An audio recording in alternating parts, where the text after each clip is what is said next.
Thank you very much, Quickshot, and thank you, Candy Floss, for joining me. Hi, thank you for having me.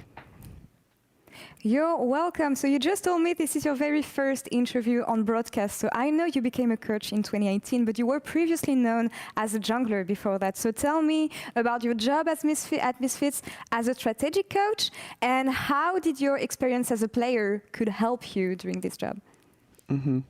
So before I got into coaching, I was a jungler, and I was just doing it more as a hobby during university. But during my last year at university, I didn't have as much time to play anymore, so that's how I got into coaching. And I think my experience as a player is really helpful when implementing it into coaching, because I'm able to understand not only the coach's perspective, but I'm also able to relate to a player's perspective and the issues they see within the game. And a big part of my job is just to help with the game planning, help with the drafting, and each week fixing the micro and macro mistakes that we're making in the game.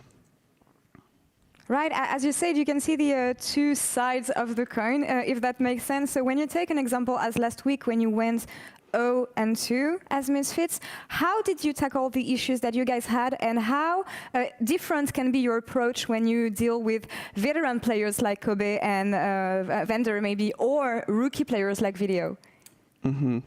Well, we're really lucky in Misfits. Everyone obviously has a big desire to win, but it's expected that there's going to be tough weeks. We're a new team, so we can't expect to win every week and go 2-0. I'm really proud of the veteran players, Vander and Kobe. I think they're doing a really good job at boosting the confidence of Hirit and Vito and even Razok, because he's relatively new too. And I'm just really happy because they give them the confidence that they can bounce back and they can do better in the next week. And at the end of the day, we know it's a long season, there's 18 games, so we went 0-2 next week, but we just refresh our mind. We look at the mistakes we made and we improve for the next week. It's a marathon in the end, not a sprint, and we all know that. So that's the best approach, I think. So coming into this week with Excel as a first opponent, how will you approach this game, especially since we kind of saw the same thing from Excel over the past 2 weeks?